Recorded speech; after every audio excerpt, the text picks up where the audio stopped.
Hey everybody, how's it going? This is Carl's Opinion.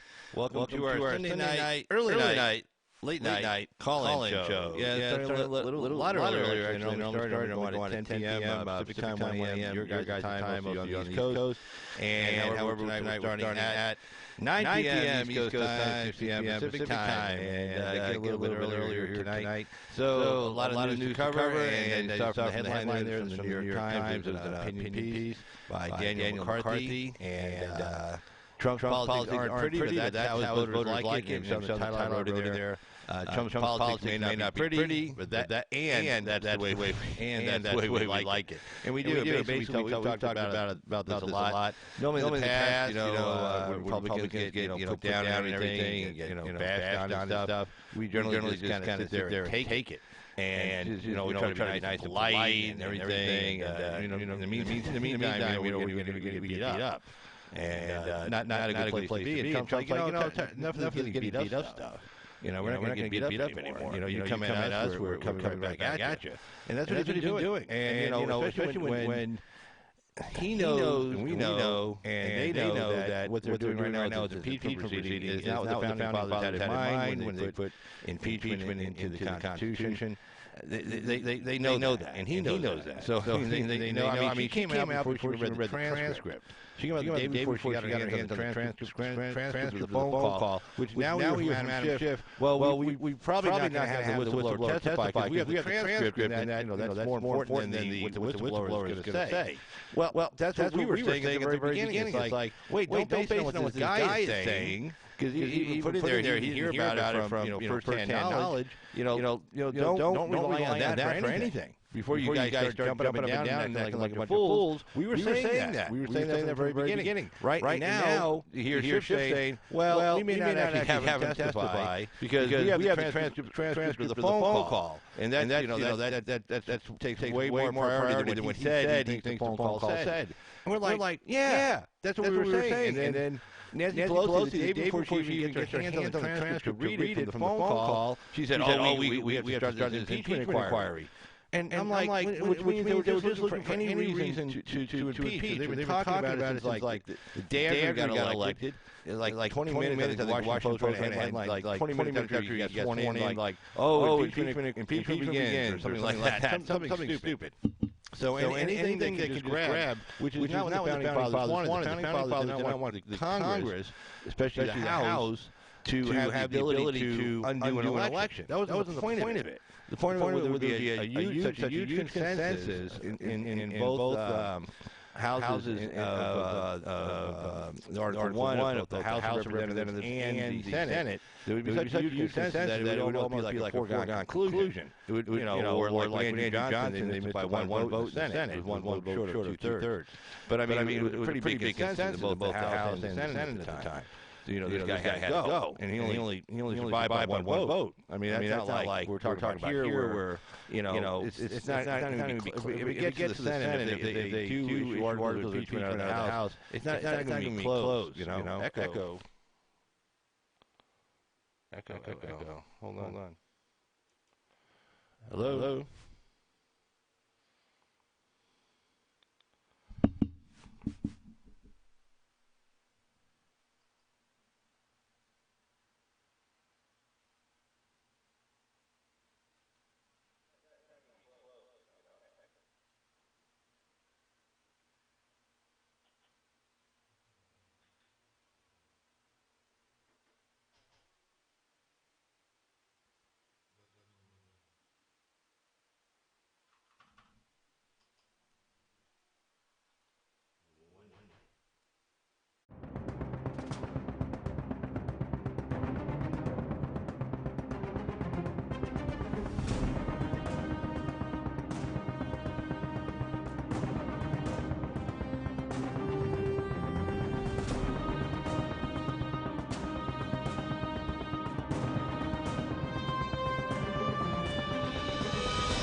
All right, let's try that, and I'm going to listen to it real quick.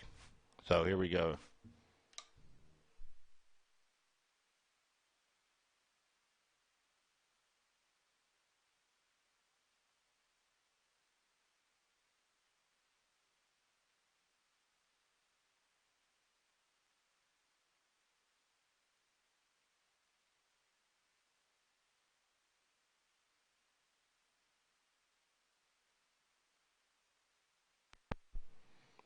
All right. Yep. Had a button pushed that should not have been pushed. Sorry about that, guys. Rocky, thank you for pointing that out, man. Appreciate that. But yeah, would have hated to go on the whole show, and then well, I don't know who would have been able to listen to it. It would have been terrible. But yeah, I had one button pushed on my audio interface for direct monitoring, and when you hit that button, it zaps it all the way through, and it just creates this it's for monitoring purposes, but what it does, it brings it up. But anyway, enough technical BS. So what I was saying, too bad you couldn't make out what I was saying, but it was really, really good. And basically, what I was saying, I'll say it again. Okay, what I was saying was basically what's been going on here. With President Trump and with the whole impeachment thing is that, like the headline says here, Trump's politics aren't pretty, and that's how his voters like it. And the main reason for that is that, back in the day, Republicans, we'd always get bashed on and beat up on and everything, and everybody would just kind of just lay down and take it. But Trump's like, no, we're not going to lay down and take this anymore. First of all, we're not doing anything wrong. Two, we're helping out millions and millions of Americans. Three, the free market economy, which these people are bitching about, has brought hundreds of millions of people out of poverty, cut the starvation rate in half, cut the poverty rate in half around the world, not just in the United States, but around the world. Technology has brought innovation where, we have, like there was a story out of California where when they turned the lights out, and who was covering that this morning? Tim Pool was covering that this morning. Story out of California, like Pacific Gas and Electric, turned the power off up in Northern California. And there's one old man who had COPD and heart problems. His oxygen machine went off, and they said he was trying to get to his battery-operated oxygen machine, and he couldn't get to it in time, and he died. And they can't confirm for sure that it's because the power went off that he died, but it was something like 30 minutes after the power was shut off and his oxygen machine stopped working. And I guess he might not have got the notice. They only gave a few hours notice. That was on Wednesday. They only gave a few hours notice. They were turning it off. So it wasn't like they gave 48 hours, 72-hour notice. So people who, are diabetics who have to have their insulin refrigerated could make arrangements. People who are on oxygen machines can make sure they have enough battery backups. EMT units can make sure they knew everybody in town in the different cities that needed that were on oxygen and had the oxygen machines going. To make sure they can get everything set up and ready to go. Now they just gave it was like 3-4 hours notice at most, and they said, "Hey, we're turning the power off.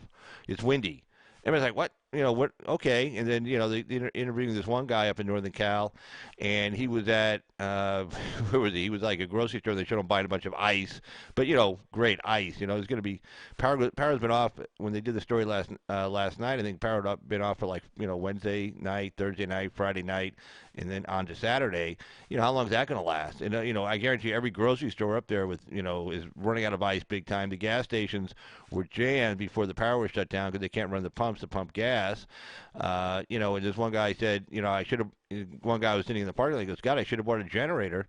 And he goes, "You can't get one now, huh?" And he goes, "No, everybody sold out. Everybody went and bought one." But the problem is, that's nice, but generators for a decent generator, if you want to power like a refrigerator, especially like an appliance, like a refrigerator or even like maybe a portable AC unit or whatever, a portable heater. You need that's going to cost you some bucks. It's going to cost you like $700-800 minimum to get a really nice one. I mean, if you want one that's going to run a few fans and whatever, that's okay. But I mean, to run say you want to run an electric stove, if you want to run a refrigerator, things of that sort. That's going to cost you a few bucks. And then not to mention, as far as water, you turn the tap on, you don't need electricity to run water in your house, but those pumping stations that, provide water to their customers, those are running on electricity. And do they have backup generators? Do they have enough fuel? I mean, what's the story there? I mean, and this was blanket. It wasn't like they were able to limit it because they were cutting power to the electrical lines to prevent fires. And so they weren't just limiting it. I mean, everybody like hospitals and everything else. So it's just one of those things where like you see that's what's going on in California, and you see it with environmental activists saying PG&E couldn't cut down trees because we got to worry about this owl or this, that, the other, or this frog, and they couldn't clear all the brush away from the lines, and the sparks maybe flew off the lines and it caused fires and who knows what. So they just said, hey, we got sued, we had to pay out literally hundreds of millions of dollars in lawsuits, and we're not going through this again, so we're just going to shut the power down, and they did. So I mean, and so Trump's like, we're not going to put up with this nonsense anymore. And people start attacking us for, what we put together here and what we built, the technology that we put together through the free market economy, and things like electricity, and refrigerators and medicines to keep people alive, like oxygen machines to keep people alive when they have COPD. We're not going to get blamed for all that. And we're actually going to take credit for it. We're going to say, hey, look what we created here. Look at the wealth we created. Look at the abilities we have to live longer in this country. And we're not going to sit back and just take it. Hey, Tony, how you doing there? Good seeing you, Tony. We're just not going to take it anymore. So, and good for him. Good for him. And he knows his impeachment stuff is nonsense. Again, she didn't even read the transcript of the phone call when she made the announcement for the impeachment inquiry, because she was just looking for any reason just to say impeachment. And whether they know they're not going to get a conviction in the Senate, not based on this nonsense. No, it's not even close. There's no big consensus. It's not even Clinton. There was more of a consensus with Clinton, and the Republicans were like, no, we're not going to convict. This is ridiculous. And there's not even close to the consensus here when it comes to President Trump, and he knows that. So he's like, you guys are full of shit. You're full of bullshit. These guys are idiots, and he's good for him. Good for him. And he's up in Minneapolis. He's in the most, one of the most liberal cities in the country, and he pulls in over 20,000 people inside the stadium, thousands of people waiting outside the stadium, watching on the big screens and stuff, wanting to get in. There was 100,000 RSVPs for that stadium, and only held just about 20,000. But like I said, they broke a record for that. Then of course he goes to Louisiana, Lake Charles. Goes to a smaller venue, of course, because it's Lake Charles, Louisiana, but he's there for a congressional race, and he filled that place up. So, he's got a lot of support amongst us out here, and we just got to keep it going, and we don't have to take it anymore. We have nothing to apologize for. Everything we've been doing has been doing really good. So let me say hey to Tony there. Oh, there you go. But yeah, so that's the first story, and then we'll get some other stuff, and live call-in show, as you saw there, and let me put my little, I crack myself when I do this, hold on. Let's see, where is it?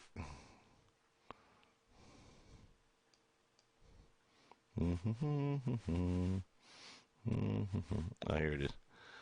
There we go.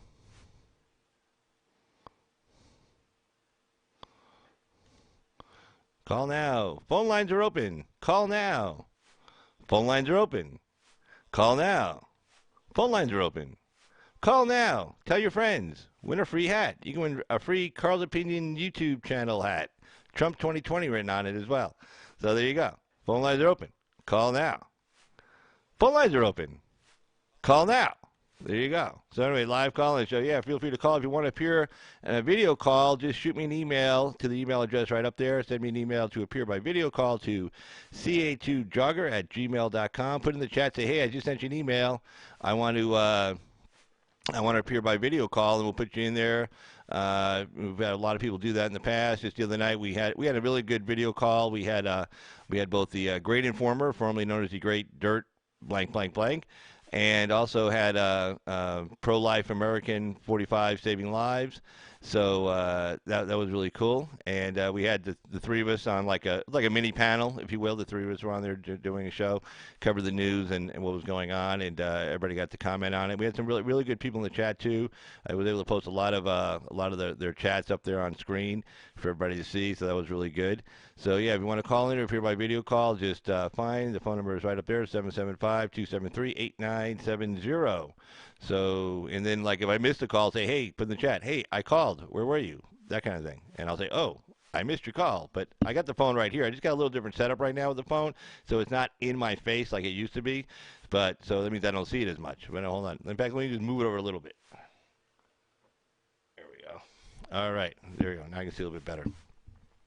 All right, so let's go ahead and take a look at our other stories here we're covering for tonight. And let's see.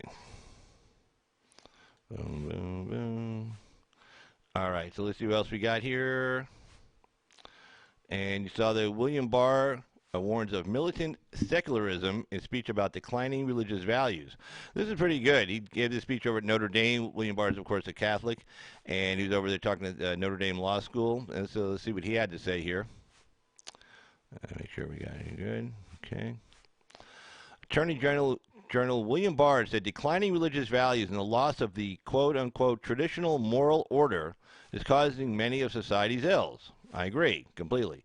Speaking at the University of Notre Dame Law School Friday, this is again from the Washington Examiner, speaking at the University of Notre Dame Law School on Friday, Barr said that because of a moral upheaval, there has been an increase in drug use, children born out of wedlock, and people being alienated. Totally agree, which gives you a higher rate of suicides as well. The campaign, he goes on to say, is William Barr, the campaign to destroy the traditional moral order has coincided and I believe has brought with it immense suffering and misery. And yet, the forces of secularism, ignoring these tragic results, press on with even greater militancy, the Attorney General said. William Barr, 69, is a devout Catholic. During the campaign, he touched on efforts by the Justice Department to assist faith-based, during the speech rather, he touched on efforts by the Justice Department to assist faith-based organizations that fight for religious liberty. He also warned about the progressive movement in U.S. politics. He went on to say, among the militant secularists are many so-called progressives. But where is the progress? Barr wondered. Those who defy the creed risk those who defy the creed risk a figurative burning at the stake, social, educational, and professional ostracism and exclusion waged through lawsuits and savage social media campaigns.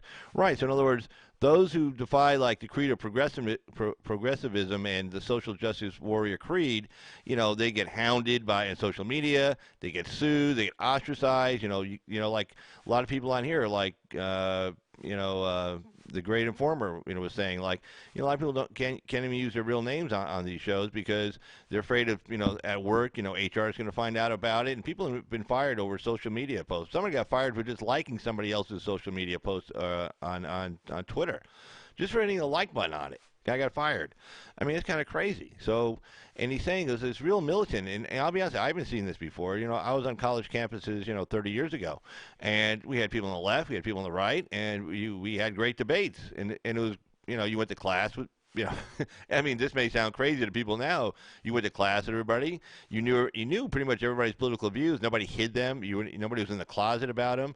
I took political science, and political science classes and history, politics, of course, always came up. You're in a political science class. And, people's point of view would always come out. But, I mean, I can't imagine today being a conservative, you'd be afraid to express your views or to write an essay expressing your views on something because you feel like maybe the teacher's going to give you a bad grade, the other student's going to ostracize you, you're going to get, yelled at, called all kinds of names, a bigot, this, that, and the other. And of course, when that happens, you lose the ability to have the free exchange of ideas. And when you lose that ability to have the free exchange of ideas, then your ideas never get tested or challenged. Nobody ever looks at them critically. So then next, these ideas, become policy, and these policies become laws. And it's like, well, it sounded good. No, we never, and then when they don't work, people say, well, gee, we never thought it wasn't going to work because of this, this, and this. And then there's people on the other side saying, yeah, we were trying to tell you that, but you weren't listening to us. So, if, and there was another article I was reading where it says, pretty much, let me see if it goes on here now. It wasn't this article here. It was another one where basically passion becomes, before like ideology would become policy and then policy would become law. But now it's like passion becomes policy and that policy becomes law. And then nobody, with that passion, nobody's taking a step back to say, gee, is this pragmatic? Is this going to work? Anything like that? Nobody's looking at it because nobody wants to hear the other side of the argument. People say, I don't want to hear it. Well, no, let me just tell you the facts. Let me show you this graph. Well, I want to see your graph.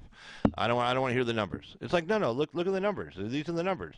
And that's really that's scary because, like, say the Democrats take control of the White House and the Senate and the House, and here's all these people just all agreeing with each other. Nobody's challenging anybody on their ideas or their policy positions or what the law is going to look like or how it's going to work.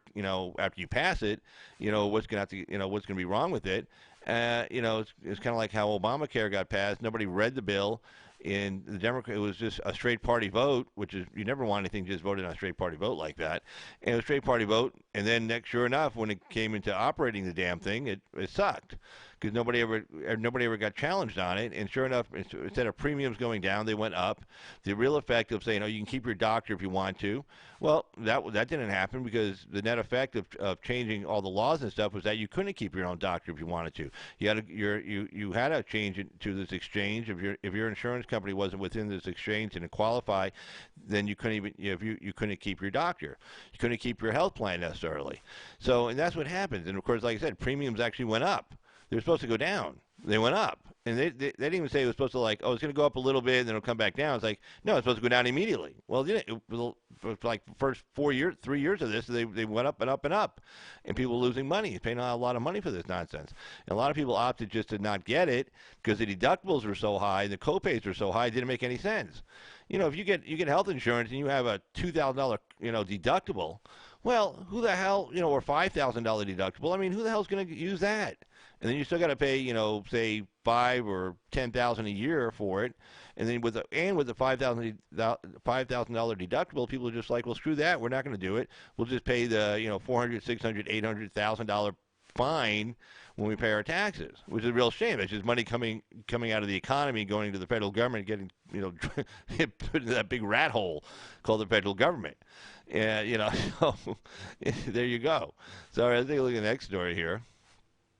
Let's see.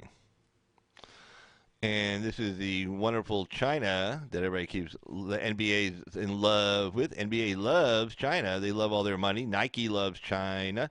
Make a lot of their stuff over there, and also the Chinese buy it left and right. So here's the Chinese talking, China's President Xi Jinping, or dictator Xi Jinping, threatens dissidents amid Hong Kong protests. What he said was, crushed bodies, the results of their protests, the results of dissidents, the results of people trying to not play along with China will be crushed bodies and shattered bones. He actually said that. And of course, but nobody said anything bad about that. Nobody says, oh, wait, that's not good. It's like, wow, this guy just said that. It's like, I guarantee this is not going to get a lot of coverage in the mainstream media, because we all love China for some reason. Even though, I love the intersectionality. It's like the left. Oh, we love Muslims. It's like, well, did you know the Chinese got like 1 million Muslims locked up in concentration camps right now because they don't want to deal with Muslim extremists? So they just figured the best way to do it would be lock them all up. Did anybody tell anybody that one? No. All right. So anyway. Chinese President Xi Jinping raised the specter of a violent crackdown on protesters against the communist government as Beijing rebuffs international condemnation for human rights abuses. This is what he says, anyone attempting to split China in any part of the country will end in crushed bodies and shattered bones, Xi said Sunday, per state-run media. That warning was issued from Nepal, where thousands of Tibetan Buddhists have taken refuge from Chinese communist rule. But the blanket threat is likely a message to the protesters in Hong Kong and Western allied leaders in Taiwan, whom Chinese officials regard as separatists and advocates of secessionism from the mainland government. And he goes, and any external forces backing such attempts at dividing China will be deemed by the Chinese people as pipe dreaming, Xi also said. Hong Kong has been rocked by protests for months as dissidents were outraged by the Beijing-backed local government's attempt to pass an extradition bill that would allow mainland Chinese authorities to take custody of Hong Kong residents based on flimsy evidence, and then throw them into a concentration camp. The proposed bill tapped into deeper suspicion that China is trying to undermine the autonomy that was promised to Hong Kong when the United Kingdom relinquished sovereignty over the former colony in 1997. We've seen over 2 million people come to the streets standing up for freedom, standing up for democracy, standing up against the oppression of the Chinese Communist regime, Republican Texas Senator Ted Cruz said Sunday while traveling in Hong Kong. I think it is very much in the United States' interest to support the people of Hong Kong. I'm here, I'm dressed in all black, standing in solidarity with the protesters. Chinese authorities have accused the United States of orchestrating the protests. No. Yeah. Well, I mean, unless it was people on the left, they're really good at organizing protests. People on the right, we're not good at that. Yeah, we're not real good. We're not as good as they are on the protest thing. We're good at showing up for rallies and stuff. I was watching Mo. I was watching Mo's show the other night, and he was rebroadcasting this guy on the left showing the protest outside the Trump rally in Minnesota, and he kept referring to the Trump supporters who went to the rally as Trump protesters. It's like, no, they're attending a rally. They're going inside of a room that was paid for. They're going inside of a stadium. They're supporting the president. They're attending a rally. And he kept referring to them as this leftist kept referring to the Trump people as Trump protesters, and then they said, oh look, and they're just walking out here. It's like, yeah, they're trying to get to their car, and you guys won't let them.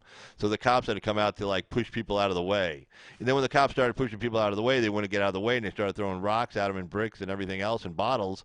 And so the cops hit him with the mace. He goes, "Oh, that's terrible! You're using mace on them." And so we get the hell out of the way. And these people, they were like there till like 3:00 in the morning. I mean, obviously none of these people work for a living. That was obvious because I mean, it was during the week. I mean, that was crazy. So anyway, Chinese authorities have accused the U.S. of orchestrating the protests, but local activists have been pleading for American support for months. Exactly. If we're orchestrating the protests and supporting it, we're not doing a very good job of it. So question from this other person here: how does it benefit your relationship with China when the only Chinese city which is free, namely Hong Kong, loses its freedoms? Martin Lee, a former lawmaker and the founder of Hong Kong's Democratic Party, said in May. And if we can preserve all these things, which is the basic principle behind one country, two systems, if we can keep all that, the chances are that one day you'll be dealing with a democratically elected China. That must be in your long-term interest. And the protests have taken place at an inconvenient time for Xi, as he hoped to convince Taiwan, not anymore, the last bastion of the government overthrown during the Communist Revolution in 1949, to accept Beijing's claims to sovereignty in a relationship modeled on the one country, two systems agreement governing Hong Kong. Yeah, and well, if you were trying to convince Taiwan, hey, look, we'll do it just like Hong Kong, there won't be any problems, and we're not going to try to impinge on your sovereignty. And Taiwan's like, oh, yeah, like Hong Kong? Yeah, like you just try to be able to extradite people out of the country and lock them up in a gulag? Yeah, I think we'll pass. So anyway, so Taiwanese leaders have cited China's threats to use force against Hong Kong to denounce the mainland government. The PLA is supposed to protect the people, not pound them into submission, Taiwan's Ministry of Foreign Affairs tweeted in August, using the acronym for the Chinese military. It's time for authoritarian China to back off. Darn right. Oh, here's a picture of Ted Cruz. Let's see, there he is. Ted Cruz, kind of a bad picture of some stuff coming through in the background on it, looks like. But there's a picture of Ted Cruz. Yeah, he's there in Hong Kong. All right. And let's see. Oh, here's one to go along with the stuff we were talking about earlier as far as these whack jobs that are protesting against us and against Trump. So let's take a look at this story.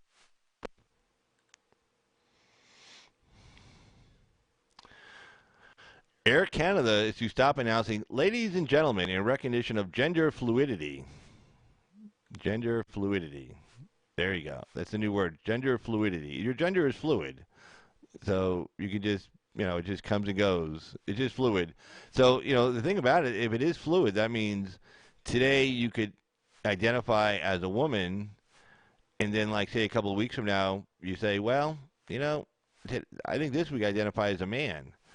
So and then you start dressing like a man or something. You go back, and then you go, I don't know, a couple months later or something, you go back to thinking like you're a woman or something. I mean, that's ultimately the argument. It could change on a daily basis because it's fluid. Right? The situation is fluid. So let's see here. Employees aboard Air Canada flights will no longer greet guests by referring to them as ladies and gentlemen, or mesdames or messieurs, which has been typical protocol for years in an effort to be conscious of gender fluidity.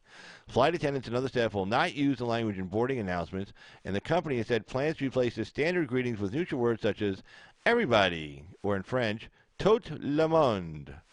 We will be amending our onboard announcements to modernize them and modernize. Oh, jeez, that's not modernization. That's radicalization. To modernize them and remove specific references to gender. A media spokesman for the company said, also noting that Air Canada was named one of Canada's best diversity employers for 2019. And they go on to say, we work hard to make sure all employees feel like valued members of the Air Canada family, while ensuring our customers are comfortable and respected when they choose to travel with us. Canada has taken steps to recognize and protect its citizens who don't identify as either male or female or identify as non-binary. In the country, gender identity and expression are protected under the criminal code. Yeah, you can go to jail, like in New York City. You go to jail for using the wrong pronoun. And crimes motivate. That's what got Jordan Peterson started. That's when he became famous because he was arguing against it. Are protected under the criminal code, and crimes motivated by such characteristics could constitute hate crimes. It is also illegal in Canada to discriminate against someone based on their gender identity. That's a case up in front of the Supreme Court right now, in fact. Let's see. What's this one?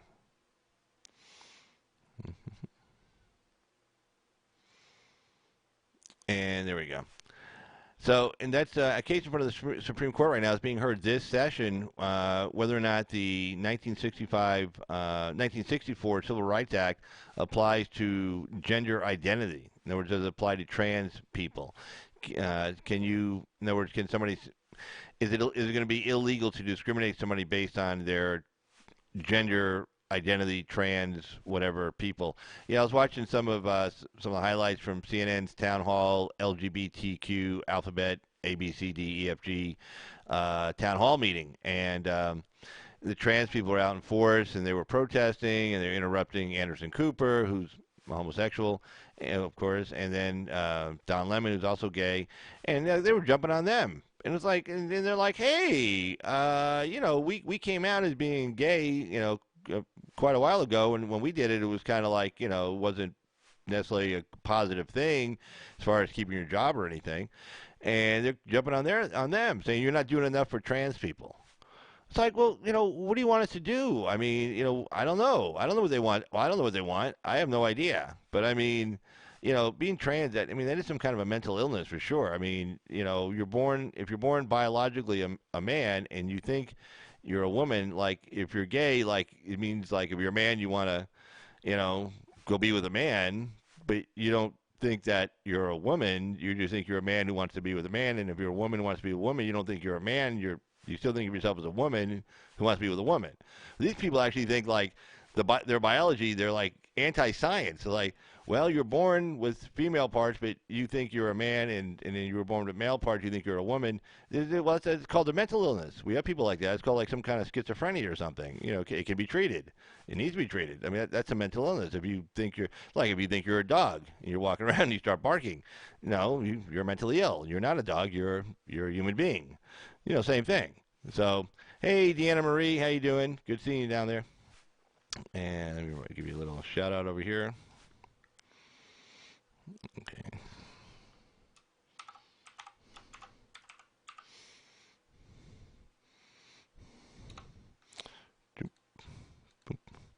There you go. But yeah, so I mean, I mean, there's something wrong going on there.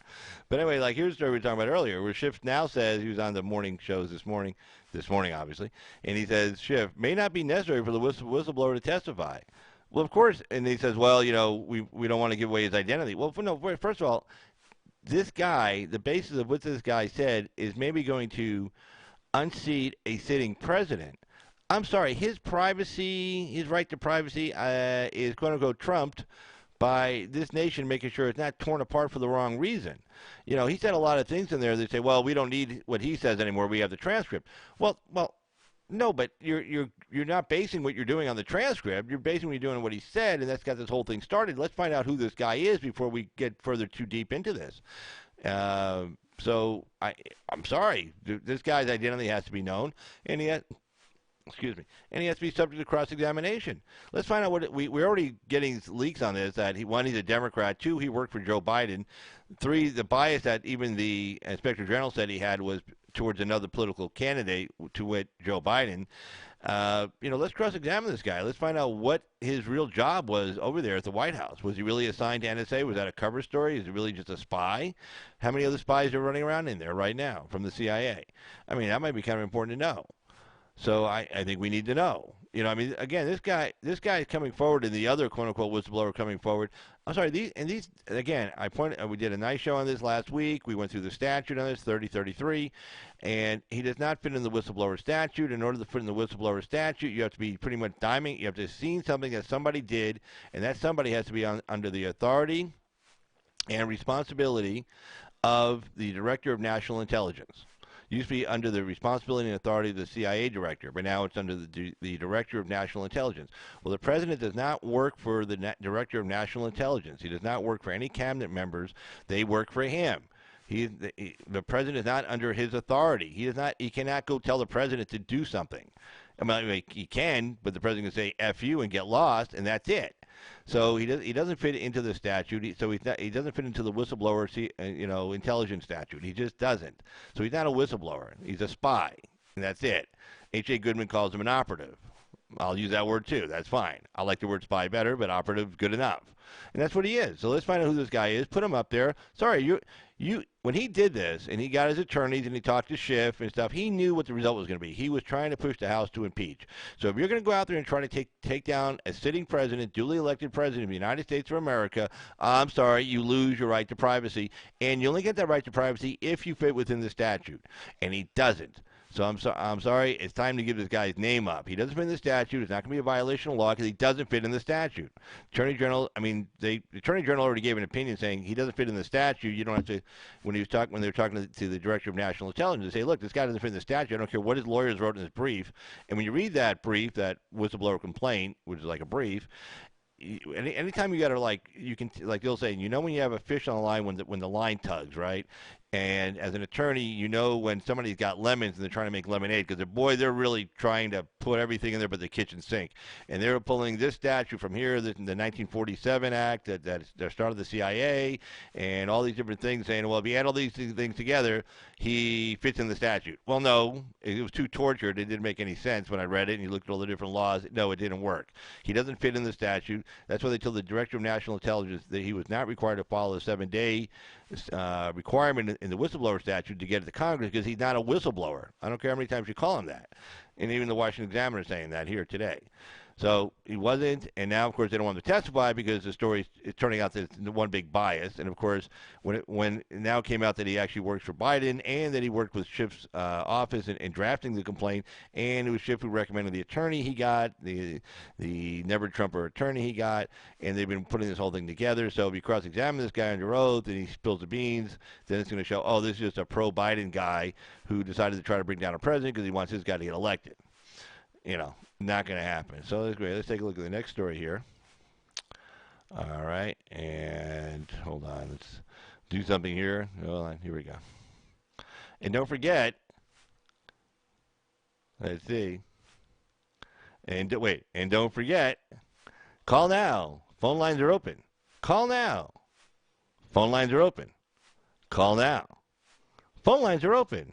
You won't believe it, but you're not going to believe this, but the phone lines are actually open. So call now. But anyway, all right, let's take a look here. Let's see. And let's see, where are we here? All right. U.S. forces leave. We put this in the headlines here. The United States leaving Syria. So U.S. forces leave high-value ISIS detainees behind to retreat from Syria. Well, we're not retreating. This is the New York Times. This actually, what's funny? Like, I had a choice. I had two articles. I had one from the New York Times and one from the Washington Times on us pulling out of Syria.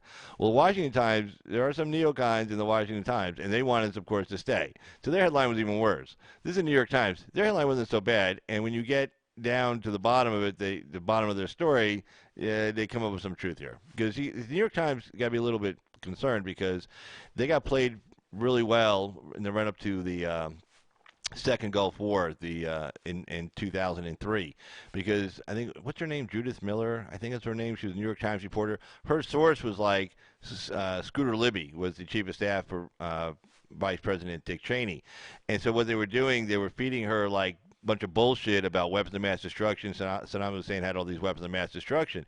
So they're feeding her all this bullshit. Then she was printing it in the New York Times, and then Cheney would go on the morning talk shows like on Sunday or whatever. And in fact, I remember watching that Sunday morning talk show. I think Tim Russert was still alive at the time, and he's on there and he's saying, it was Tim Russert, yeah, and he says, well, he holds up the New York Times article saying, well, the New York Times just reported that, Saddam Hussein has these weapons of mass destruction. Well, he was reading an article from a leak he gave to the New York Times to print it. It wasn't like another source. He was a source. So the New York Times is kind of skittish about ramping us up to like go to war. And we covered Kurdistan Friday night, showing, should we be dying for Kurdistan? Because ultimately it's like, oh, we're abandoning an ally. Well, we're not. They're not really an ally, because an ally means you have the same set of goals, like you want to accomplish something, right? Like we had allies in World War II. We were allies with Joseph Stalin, pretty bad guy, the Soviet Union, and we were allies with Great Britain. Well, we all had the same goal in mind. That was to defeat Germany, right? We wanted to go in and defeat Adolf Hitler, defeat Germany. So we were allies in that cause. Well, the only cause we were, if you will, allied with, we had the same interest in with the Kurds, was taking out ISIS. Well, ISIS is gone. Okay, but what the Kurds' real goal is in defeating ISIS, ISIS was in their way, because what they want is their own country. They want their own country. And you got the PPK or the PKK in Turkey. That's also a Kurdish resistance group. They're Marxist Leninists in the late 70s. They were founded, and they're very militant. They blow up, they go and they set bombs off in airports. They kill a lot of civilians. I remember watching the one scene, I think it was 2 years ago, I want to say, and one of those Kurdish terrorists was in Istanbul at the airport, and he was wired with a bomb, and he was trying to get to a real highly populated part of the airport. Well, this cop saw him, and he shot him. He got him, but he didn't kill him. He got him on the ground.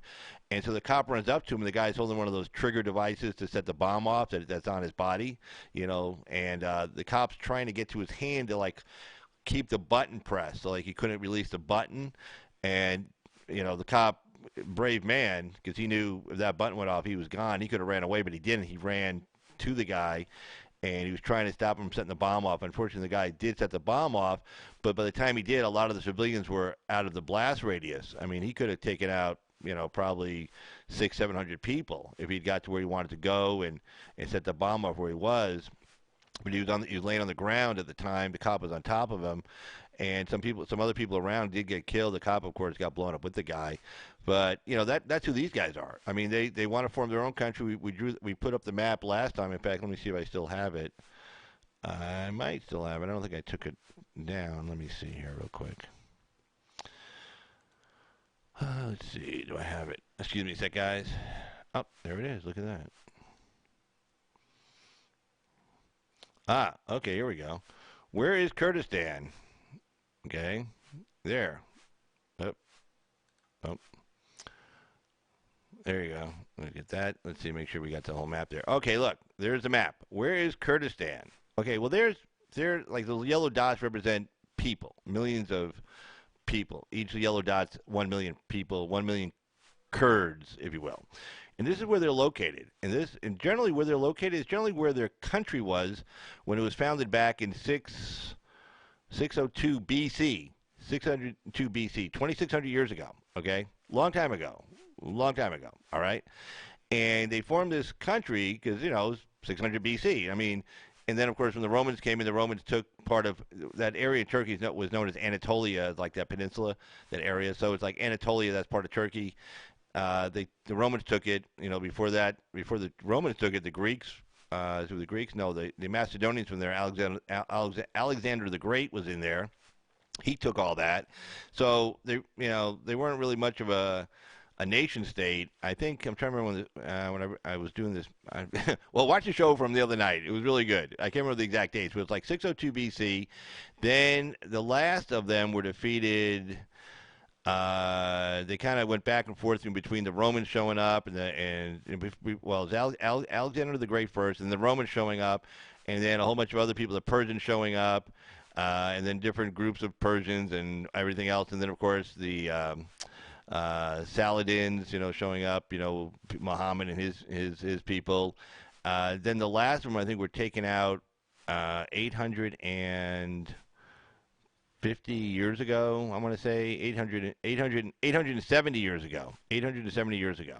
The last remnants of what was Kurdistan for not a very long period of time. The last remnants of it were gone 870 years ago. So they were done. Boom. They tried to some Kurdish rebels while the Ottoman Empire was around in 1847, tried, fighting against everybody in the region to try to get Ottoman Empire controlled that whole area up until the end of World War I, or during World War I, actually, when the British were attacking them, and the French and the Arabs as well. So they tried in 1847 when the Ottoman Empire, when the Turks controlled that area. In 1847, they were put down. They lost. Boom, done. So then really don't hear too much about them until at the end of World War I, after the Ottoman Empire, which was Germany, Ottoman Empire, and the Austro-Hungarian Empire. They lost, to the French, the British, and of course the Americans. And I think the Italians were on the victorious side, if you will, kind of, sort of, whatever. They lost, and so the British and the French were kind of drawing the lines in the sand that you see these modern day maps, for Iran, Iraq, and Syria, Lebanon, etc. And the Kurds are like, hey, what about us? We were around, 850 years ago. Can we have our country back? And the British and the French were like, no, you can't. There were a couple of treaties that were signed, and the last one that was signed was last ruling came from the League of Nations, I believe, after the Treaty of Versailles, saying no, you're not getting your country back, and this is the map of the Middle East. Have a nice day. There was some talk, of course, during World War II about can we have our land back?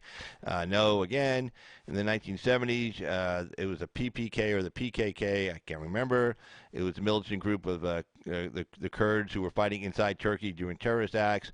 Marxist-Leninists, support from the Soviet Union, and the people who were in Northern Syria, and you see on the map there like those two yellow dots in Syria. That's where the Kurds in Syria, they're called Syrian Kurds. Okay, that's where they are.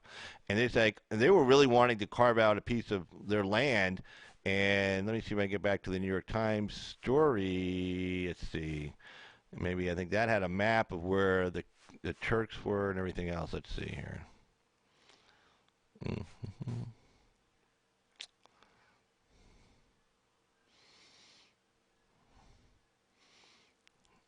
Yep, that's the Washington Examiner story. Let me see if I can get back to the New York Times story here.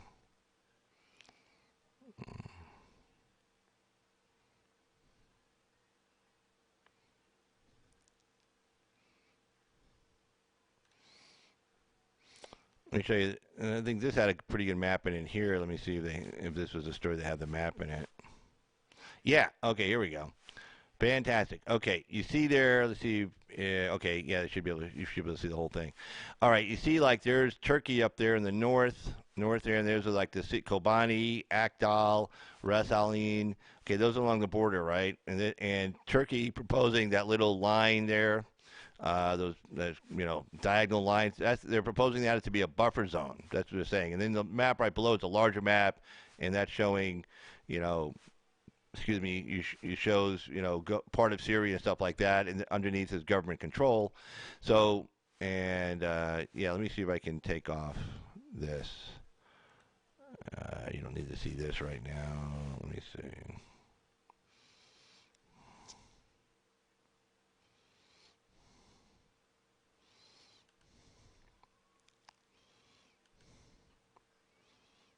Mm-hmm.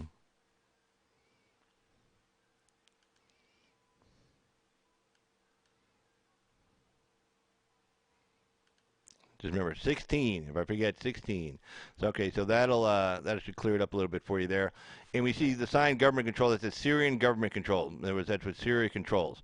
So anyway, and this was said on Tucker last week, was like, okay, look, the Kurds, they're in Syria. That land they're in, that's Syria. That's Syrian, land. Okay, that's their country. And they were hoping that Syria's in the middle of a civil war. It's like, okay, well maybe we can like kind of squeeze in there and grab our own little country while Syria's in a big mess. Well, Syria's not in a big mess anymore. The civil war is pretty much over. They got rid of ISIS and everything else. The Syrians did a lot of the heavy lifting on that. Iran's in there. The Russians are with them. So they're really not a big mess anymore. But the only reason why the Syrians didn't go themselves and kick the Kurds out of there was because we were there protecting the Kurds. So now we're gone. So now the Kurds are forced to deal with the Syrians because it's like, hey, you're in our country. So they make it sound like the Syrians are coming to protect the Kurds. Well, not really coming to protect the Kurds, and it's a little disingenuous of some people in the media reporting that. Yeah, they don't want the Turks in their country either, but they're going to have to give the Turks some guarantees that they're not going to let these people run across the border and commit acts of terrorism. Otherwise, they're going to have a big fight on their hands with the Turks. And Syria's in really no position, even though they came out of the civil war, to have a fight with Turkey. Now, Russia is good friends with both of them. Russia's good friends with Turkey. Russia's good friends with Syria. So most likely they don't want their two friends duking it out over this issue. And the Iranians, there's no love lost between the Iranians and the Kurds. As you saw from that previous map, part of Kurdistan is in Iran. Kurdistan is in Syria, Turkey, Iraq, and Iran. Modern Kurdistan, where it was back 850 years ago, well, no, back where it was back in 600 BC, 850 years ago, there wasn't that whole area. It was just remnants of the small parts. There were little principalities here and there. But even say 850 years ago, where Kurdistan was in today's modern-day Syria, Turkey, Iraq, and Iran. Well, the Iranians don't want any part of this either. I mean, they're not going to give the Kurds an independent, country within their country. They're not giving up any land. That's not going to happen. So most likely what's going to happen is the Syrians are going to end up negotiating with the Turks on something where there is some kind of buffer zone or somebody comes in just to keep them from going across and connecting up with the Kurdish militants inside the country. Because that's the last thing they want. In other words, we train these guys. We gave them arms and guns, money, and everything else. The last thing the Turks want are those people showing up inside Turkey and committing more acts of terrorism. Terrorism happens all the time. In fact, there was a picture in this article of a town in Turkey that was shelled by these people. Let's see here. Let's see. Maybe it was down here. Let's see.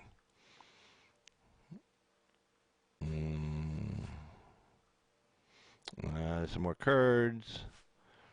Let's see. Some more Free Syria, yay. And there's those guys. And let's see. And there's a Syrian town that was bombed right there from the border. I think the next one is a picture of... Yeah, right here. Here we go. Okay, this is a picture of in southern Turkey, the inside of an apartment hit by a rocket reportedly fired from Syria. Well, the only people firing rockets from Syria into Turkey are those Kurds, okay? Because, again, they want that land. Well, the Turks are like, you can't have it, we're here. And so whatever deal they're going to do with the Syrians, I'm sure there's going to be some kind of safeguards for Turkey because, look, the last thing Turkey wants or Syria wants is a full-blown war with each other. Okay, because Russia is allies. Russia's allies to both of them, and the last thing they want is their two allies fighting each other. Okay, the only main, and the Iranians, again, there's no love lost between the Iranians and the Kurds, and so these people are going to have to figure out something to do. They're not going to get their own country. They're not going to get their own little carve out inside of Syria. That's not going to happen. Okay, the Syrians are getting back their strength, and again, it's like, hey, thanks for taking advantage of the fact that we were kind of weak in the middle of a civil war, but no, we're not weak anymore, and get the hell out. Or you become Syrians. You don't get to call yourself Kurds anymore, or Syrian Kurds. You get to call yourself Syrians, and pledge allegiance to our country. Period. So there you go. A little bit going back on what we talked about Friday night. Sorry, I had all that in my head Friday night, but there you go. All right, let's see what else is going on here. This is the announcement from Trump. Trump authorizes the deliberate withdrawal of all U.S. forces from Northern Syria. There you go. Good. We don't need to be there. Again, we don't need to be sandwiched between all these. Again, these people have been fighting for centuries. I saw one article from this one newspaper saying, well, they really haven't been at fighting with each other. Well, yeah, they have been. Well, up until the 70s, the Kurds were quiet. They kept their mouths shut, and they were doing what they were told. They really assimilate into Turkey, become Turkish citizens, and stop all this nonsense about wanting your own country. You're not going to get it. Well, in the late 70s were a period of upheaval all around the world. I mean, remember us with Vietnam, etc. A lot of countries were trying to get their independence in Africa and other places. So it was a time of like, hey, let's get ours. And so, and a lot of them were supported by the Russians. A lot of them were Marxist-Leninist based. They trained in Russia. They were schooled in Russia and learned about Marxism and all that crap and socialism and communism. And these guys are basically communists. The people fighting inside Turkey right now are communists, and probably more like Stalinists, even if you will, more like following his kind of teachings. So. And so Trump's like, look, we don't need to get mixed up in this war. We were there to take care of it. Like the whole thing, like mission accomplished. Like a lot of people in this country feel like there is no mission to accomplish. You're just there to just stay there. Well, we're not there to stay there. We had a mission. The mission was to defeat ISIS. And so in that New York Times story, it was kind of funny. Let me see if I can get back to it real quick. Hopefully I still got it up. Let's see, where was it?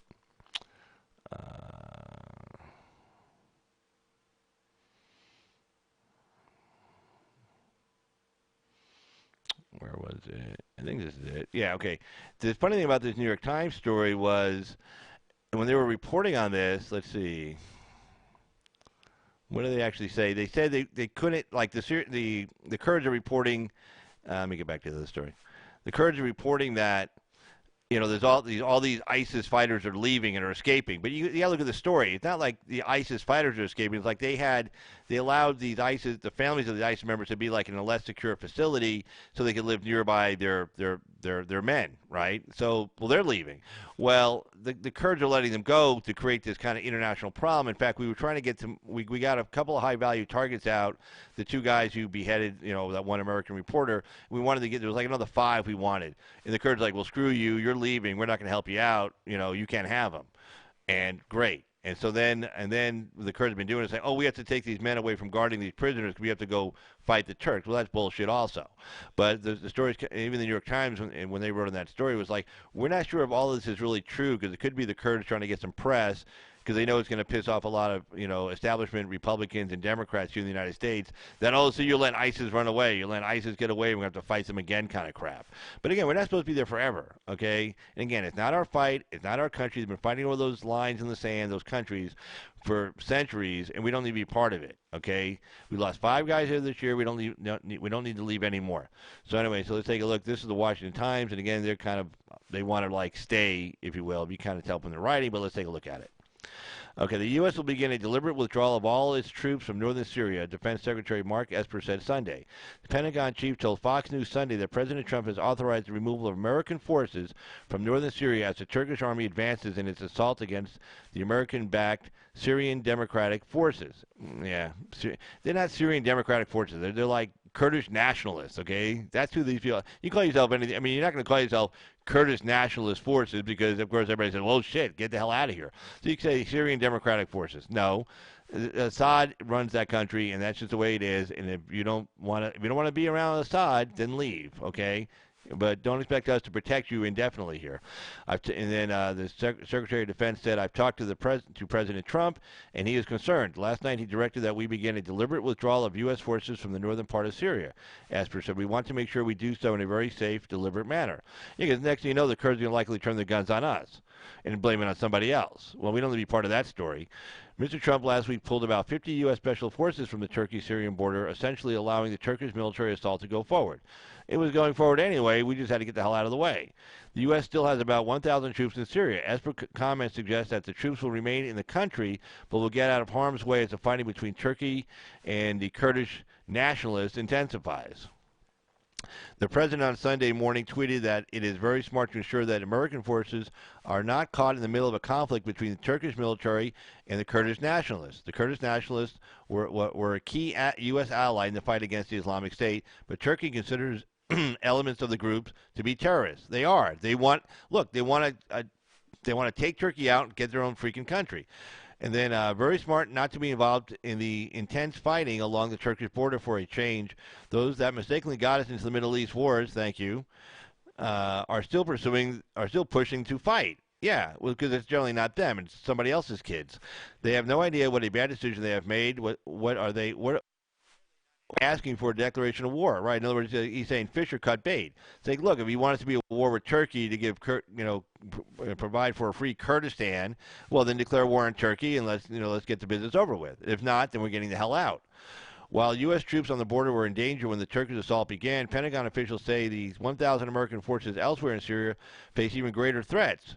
Right. There are increasing signs that the SDF/Kurdish nationals, which has accused Washington of abandoning them, is seeking to make a deal with Syrian dictator Bashar Assad and with Russia. Officials say such agreement could lead to even broader conflict and more danger for U.S. forces. It looks like the Kurdish nationals are cutting a deal with the Syrians and the Russians, Esper said. Now what we're facing is U.S. forces trapped between a Syrian-Russian army moving north to take on the Turkish army that is moving south and puts us in a terrible position. Esper also says it appears Turkey's ambition inside Syria is growing and that Ankara now intends to go further south than originally expected and go both west and east. Yeah, they want a clean house. That little buffer zone. No, they want to take the Kurds out. Look, all these arguments. I was too young to be around cognizant of the arguments being made at the time. But let's see. Let's get to the next story here. But these were the arguments made about leaving Vietnam. It was like, oh, we can't leave Vietnam because these people who fought beside us, the South Vietnamese army and their people, a lot of them are going to get whacked once we leave. Well, even Nixon, the biggest anti-communist in the universe, who would have fought communism anywhere, any way possibly could have, even he said, "Look, it's time to go." We've been there fully engaged with a lot of men and material since 1965. We have to go. It's not working. The South Vietnamese government is too corrupt. Anything we do, we had 500,000 troops in there at one time, and it still wasn't working. Okay, because you can only you can defeat the enemy in the field all you want, in which we were. I mean, we won every single battle in Vietnam. But if the people you're fighting for, are expecting you to do all the heavy lifting, and they're not doing the fighting, and they're corrupt, and we send them money and stuff, kind of like Afghanistan, then we just have to go. And we say, oh, the poor South Vietnamese, we're gonna abandon our allies. Well, what was that? We were supposed to fight the North Vietnamese forever? We were supposed to still be in Vietnam like right now? I mean, was that the plan? No. And if that was somebody's plan, well, it wasn't Nixon's plan. And again, Nixon was the biggest anti-communist in the world. He would have loved to fight the communists anywhere, but he looked at the numbers. We lost 58,000 men in that conflict. And he was like, we got to go. So all the same argument you hear now from the left, which is amazing because the people on the right were making those arguments about Vietnam, 40 years ago, are making them saying, oh, we can't leave the South Vietnamese. They were our allies, and we're going to abandon them, and they're going to get beat up, killed, whatever, by the invading force. Well, we're not the policemen of the world, okay? And I guarantee you, if somebody was coming to invade us and beat us up, there'd be nobody here helping us, okay? Trust me, there wouldn't be. It would be us by ourselves, okay? So we don't need to go spill blood and spend a lot of money helping people, literally halfway around the world. There's literally halfway around the world, the fight, a centuries-old fight between the Turks, the Syrians, the Mesopotamians, the Babylonians, the Persians, the Greeks, all the old civilizations from way back when. We don't need to be involved in that mess, okay? And again, like I said the other night, hey, I think the Byzantine Empire ended what, like, was it 1488 or something like that, 1478? Hey, let's, that's even closer than 605. So why don't we do the Byzantine Empire? And it's closer than 870 years ago. Let's rename Istanbul back to Constantinople and give back the Byzantines their land. I mean, how far back do you go? Okay, and then why do we have to die for that? You want to get independence from a country? Hey, we fought a war for independence. We got some logistical help and some help from the French fleet, but when it came to the ground fighting, that was us. That was us. That was all us. So you want to like get your own country and four other people's countries. I mean, you got to attack Turkey, you got to attack Iraq, you got to attack Syria, and you got to attack Iran. And sorry, we're not getting stuck in the middle of that mess because it won't just end with Turkey. They'll say, well, can we have parts of Syria? Well, and then can we have parts of Iraq? And can we have parts of Iran? And we're stuck there. But anyway, here's the next story. Hunter Biden to leave the Chinese company board addressing appearance of a conflict. So as the next debate approaches, Joseph Biden's son also said he would not work for foreign-owned companies if his father became president. So, hey, Shonda's graphic. Oh, shit, I haven't seen you in forever. Hey, Shonda. Hey, Skywatcher. Good seeing you guys. Let's see here. And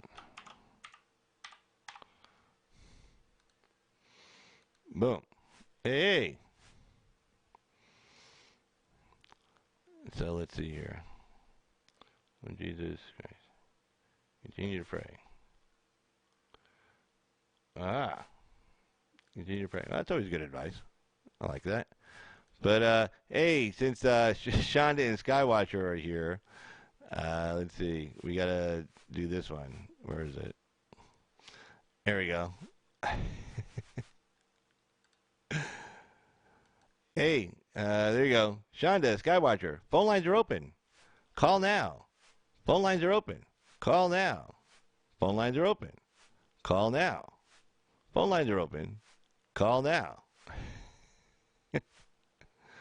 Oh, God.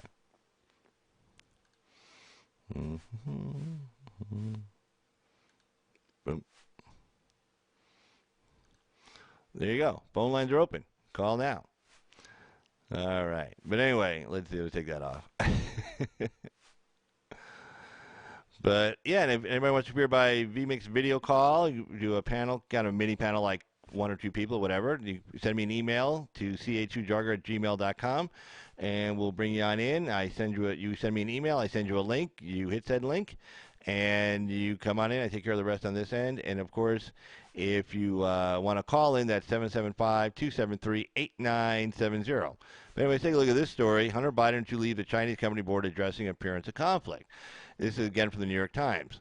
So basically what the story says, because it's okay, one of the things the story says, which we covered this pretty good about 2 weeks ago, because I went through like a timeline on how this went down. And Biden goes over there, like March of 2016, and he says, hey, I want you to fire this prosecutor, and then the story now is that everybody was saying the prosecutor was really corrupt. Okay, he had to go. So, and it had nothing to do with the fact. In fact, they said, yeah, there was an investigation into his son's company, Burisma Holdings, a big, Ukrainian gas energy company that Hunter Biden was getting paid $50,000 a month to sit on their board because since 2014 for 2 years and he was also, I believe, legal counsel, if I'm not mistaken. So he's getting paid $50,000 a month to sit on this board just so they could have influence with his dad. Well, it looks like that paid off because his dad, Joe Biden, flies out and says, I want you to get rid of this prosecutor. And now the cover story is that, there was no investigation at the time. It was done. He had been cleared. Lie, lie, lie, lie, lie. When I cover this, I show the timeline. Okay, so... And the guy goes, well, I don't want to fire this prosecutor. Poroshenko, I think his name is, the president at the time of the Ukraine. He goes, well, I got this $1 billion aid guarantee, and if you don't get rid of him, I'm leaving in 6 hours. You're not getting the money. I'm leaving. Bye. He goes, well, you're not the president. He goes, well, call Barack. Now, for all we know, he did. And Barack said, well, you got to do what the vice president says. So they fired this guy. Well, it turns out the investigation was not over. Why? Because a big-ass law firm, this really great attorney that was representing Burisma Holdings, immediately tried to get in touch with the new temporary prosecutor to try to get rid of the investigation. Obviously, you don't. And initially they said no, so they had their PR team contact the Ukrainian embassy in D.C. saying, hey, look, we really want to meet with the prosecutor, and we apologize for how we badmouthed the last prosecutor and how public officials made these statements about him, that he was corrupt. We know he wasn't. We're sorry. Can we please meet with you? So a week later, the prosecutor agrees, okay, I'll meet with him. He gets a lot of pressure from the Ukrainian embassy and the country leadership and stuff.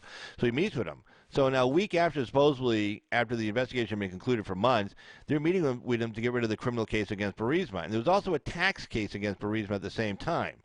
Okay, the tax case was just kind of trailing behind it. It wasn't really a real case, like for back taxes. They just kind of threw that in there, a spaghetti against the wall thing. But anyway, these attorneys, really sharp, good attorneys down in New York. Guy was used to work for the Justice Department, the lead attorney. I can't remember his name. Sorry, I don't have it up. I covered this 2 weeks ago.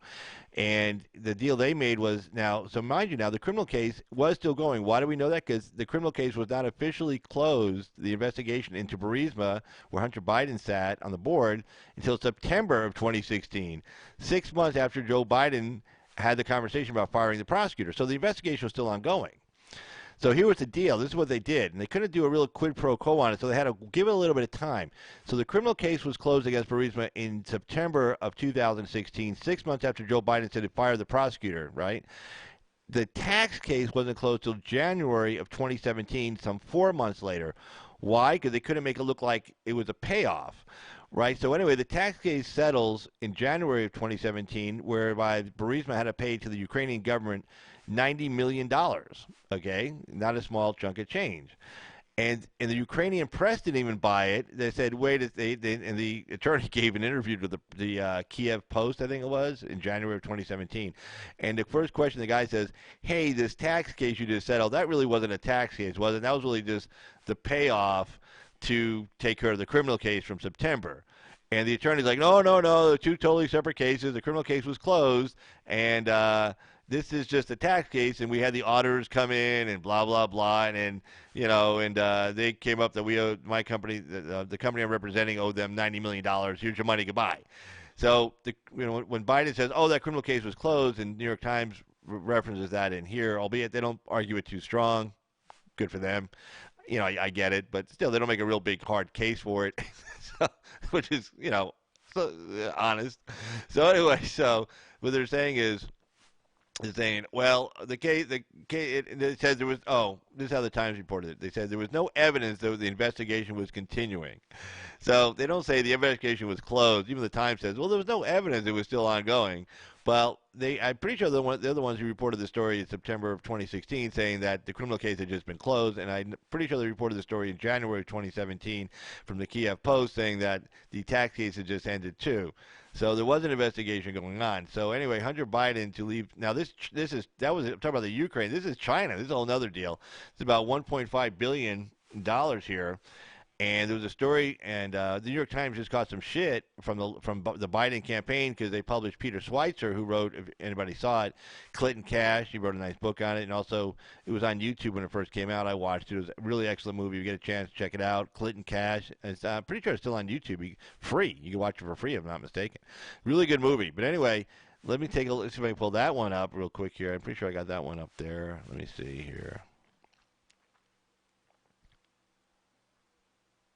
Yeah, this was an opinion piece. It was published in the New York Times back on October 9th, and the Biden campaign was furious. And when we read this article, it really wasn't that big of a dig on Biden. He talks about the Biden family, and he talks about the Mitch McConnell's family with his wife, I think Linda Chow, her name is.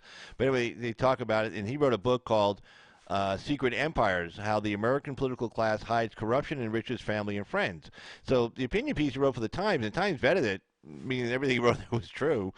He writes, what Hunter Biden did was legal, and that's the problem. In other words, what Hunter Biden was doing was legal. If he did it in the reverse, anyway, I'll let the New York Times, Peter Schweitzer writes much better than I can say it. So anyway, Peter Schweitzer, this opinion piece that was published in the New York Times October 9th. So there's a picture there of Joe Biden with Mitch McConnell shaking hands. Aha, what are they up to? The plot thickens. And look, and there's McConnell's wife. She got a big grin on her face. It's like, wait, where's Biden's other hand? I don't know. You can't see it from here. What's he doing? I don't know. But anyway, this is Peter Schweitzer. In 2016, J.P. Morgan Chase agreed to pay he's going to give you an analogy here. So in 2016, J.P. Morgan Chase, big bank, agreed to pay $264 million as part of a settlement with the federal government. The reason?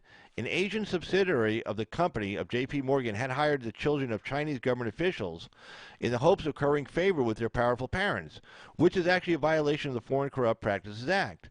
Now, Schweitzer goes on to write, had the same thing happened with a foreign company and an American politician's family, however, no violation would have occurred, because no equivalent American law prevents a foreign company or government from hiring the family members of American politicians. Here, let me get some water.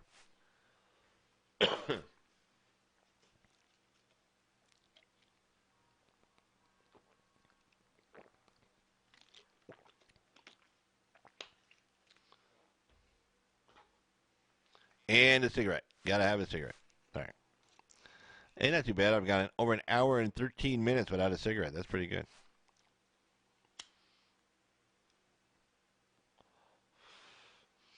All right. So here we go. So in other words, there's no law that says if a foreign company hires a son like the vice president, the vice president is nothing illegal for the vice president, nothing illegal on the son, to which Joe Biden, to his son Hunter. So Schweitzer goes on to write, this glaring loophole provides political families with an opportunity to effectively offshore corruption and cronyism. It gives the politically connected class enormously tempting opportunities for self-dealing, the sort of thing that is blatantly illegal in almost any other context. Consider two Washington power families, the Bidens and the McConnell-Chow family. As Vice President Joe Biden served as point person on American policy toward China and Ukraine. In both instances, his son Hunter, a businessman, landed deals he was apparently unqualified to score, save for one thing, his father. In December 2013, Joe and Hunter Biden flew aboard Air Force Two to China. Now, if that's not a conflict, I don't know what is. Less than 2 weeks after the trip, Hunter's firm, Rosemont Seneca Partners, which he founded with two other businessmen in June of 2013, finalized a deal to open a fund, BHR Partners, whose largest shareholder is the government-run Bank of China. Even though he had scant background in private equity. Representatives of the fund claimed that the timing of the deal and the Biden trip to China was just a coincidence. It was just a coincidence. Nothing going on. Thus far, the firm has invested about $2.1 billion, according to his website. Now, here's the deal. And Trump brought this up, and I'm glad he did. And I think somebody needs to hammer this home pretty good. Okay. We got this huge trade deficit with China now, right? It's $500 billion. Well, it wasn't $500 billion at the beginning of 2008 when the Obama administration came in. I don't know what it was, but I know it wasn't $500 billion. It's been growing steadily. So Obama put Biden in charge of China. Probably Biden went to him and asked for it, and Obama was like, yeah, okay, you take care of it. Now, here's the problem, though.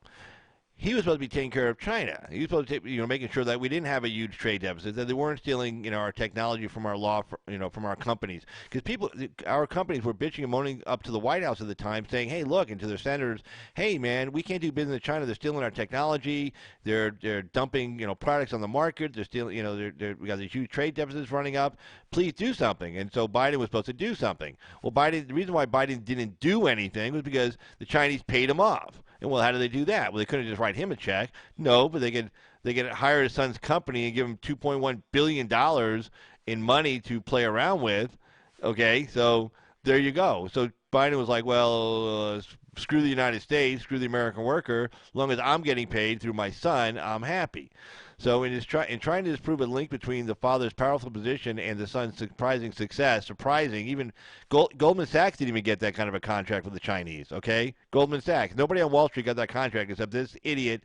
And remember now, this guy was a cokehead, and he was a cokehead at the time, and the Chinese are like, oh, we can trust you with $2 billion. You're a cokehead. No, they didn't care. They weren't paying him. I mean, to the Chinese, that $2 billion was gone. They gave it, and it was gone. It was a payoff.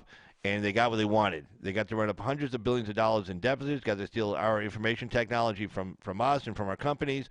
So that $2 billion was an investment. They weren't expecting anything back on it. Okay, so anyway, trying to disprove a link between the father's powerful position and the son's surprising success, Hunter Biden's lawyers claim he did not take an equity stake in BHA Partners until after Joe Biden left office. Hunter, whose company, according to his financial records, held an equity stake in the fund, took a board seat when it was founded in December 2013. At the same time, his business partner, Devon Archer, was vice chairman. And if you don't think there was any money flowing around, you're insane. With the Russian invasion of Crimea in 2014, Joe Biden became point person in Ukraine as well. The same year, Hunter Biden landed a board position with the Ukrainian energy giant Burisma Holdings. Despite having no background in energy or Ukraine, the vice president's son was paid as much as $50,000 per month, according to financial records. He left the board in early 2019, when his dad was getting ready to run for president. Why would someone with so little experience be able to command such enormous payments? Joe Biden recently claimed, "I have never spoken to my son about his overseas business dealings." But Hunter Biden admitted to The New Yorker that on one occasion they had, in fact, discussed his work for Burisma. Dad said, "I hope you know what you're doing." And I said, "I do." Now, according to Biden, he's very close with his family. It's a very close family, very close with his son. They talk all the time, blah, blah, blah. And you don't think it ever came up about the son getting paid $50,000 a month? You got to be nuts. And actually, there was a story, and I'll bring this up back. Tom Brokaw brought it up to him on another matter back in, I think, 2008. But anyway, so let's see here. But Dad said, "I hope you know what you are doing." And I said, "I do." Moreover, a representative for BHR Partners has said that Hunter Biden introduced his father to one of the company's founders during the December 2013 China trip. There you go. So let me pull this one story. I got this other story I found today, but it's not where I want it to be, so let's get it over here. Boom. Yep, there's me again. All right. Hey. So, hey, keep America great. Trump 2020. Yay. All right. Let me dig around for this story real quick. It should take me just a second to get my hands on it, so hold on a sec.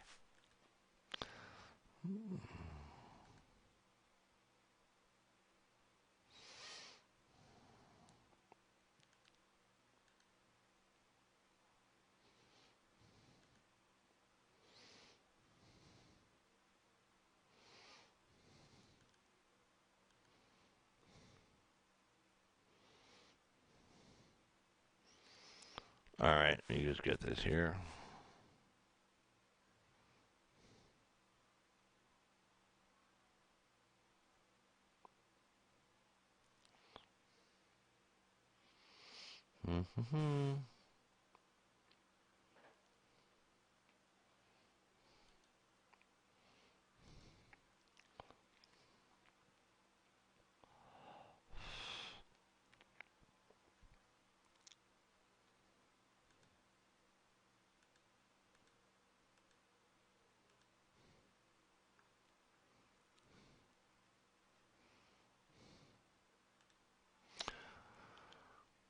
let's see.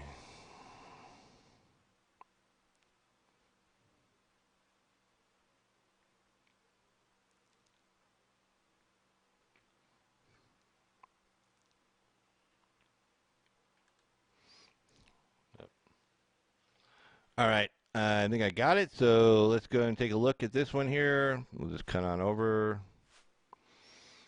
So, video of Tom Brokaw calling out Joe and Hunter Biden's corruption resurfaces amid Ukraine scandal. And I believe this was back from 2008 when he had just got picked to be Barack Obama's vice presidential running mate. So let's take a look here. All right.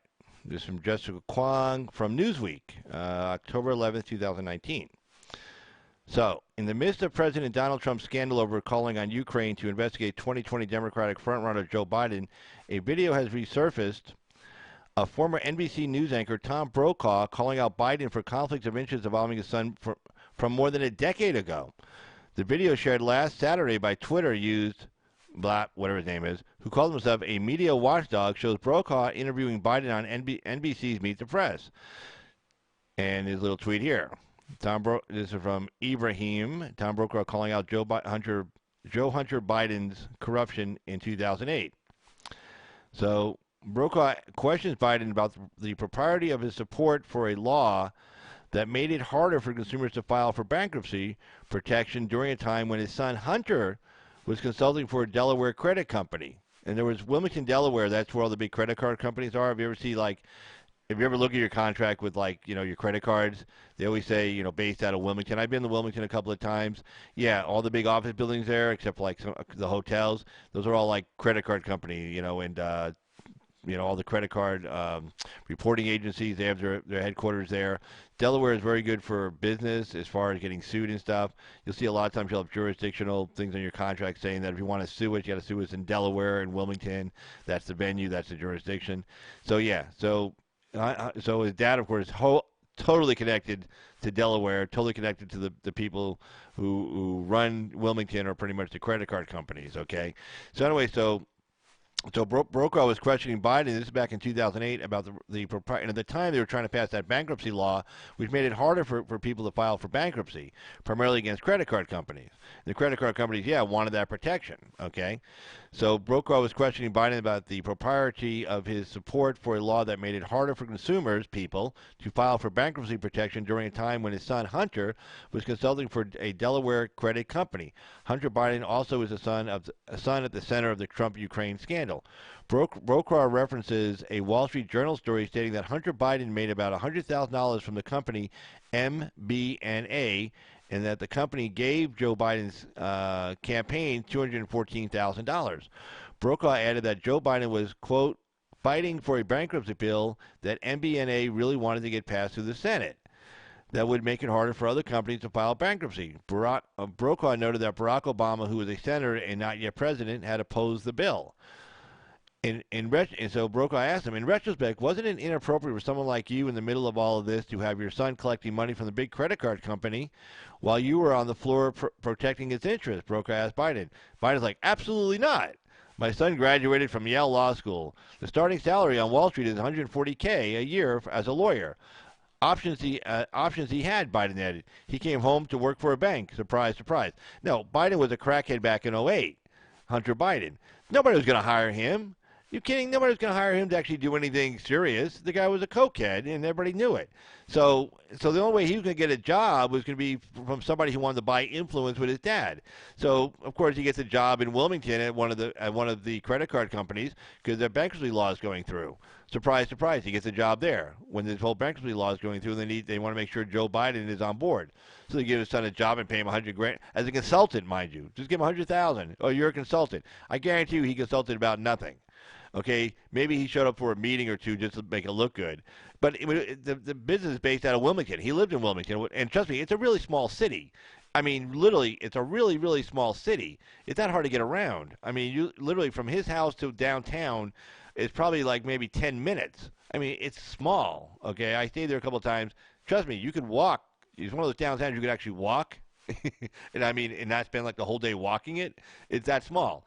So it wasn't like, oh, it's gonna be a big stretch for him to be a consultant. So he's a consultant, gets a six-figure check, and then of course his daddy votes in favor of the bill. And so of course Biden says, well, no, he came home to work for a bank. Gee, big surprise, nothing to see here, no conflict of interest. Like, oh, okay. Trump had also accused Hunter Biden of earning millions of dollars from China. We already covered that. So yeah, so I mean, so obviously the point about this is that he knew what his son was doing. He was in favor of his son getting paid because he was, Joe Biden's son, not for anything else. And he was okay with that because you know what? Again, when you are in Washington that long and you're a Democrat, you used to think everything's for free. You get these free trips overseas for quote unquote fact finding missions. Remember Pelosi just took that big fact finding trip to Africa and in Southern Europe and Northern Africa and Central Africa to get facts about what was going on there. Well, did she bring any facts back? I didn't hear anything.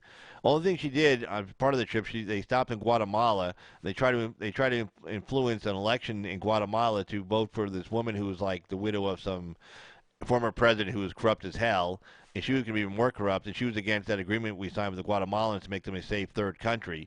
So, that's what they try to do. They just try to cause trouble to try to, foreigners trying to interfere in an election in Guatemala. Well, it didn't work. The guy we wanted to get elected got elected. The guy, so that deals through. Guatemala is now a safe third country. Speaking of immigration, nice segue.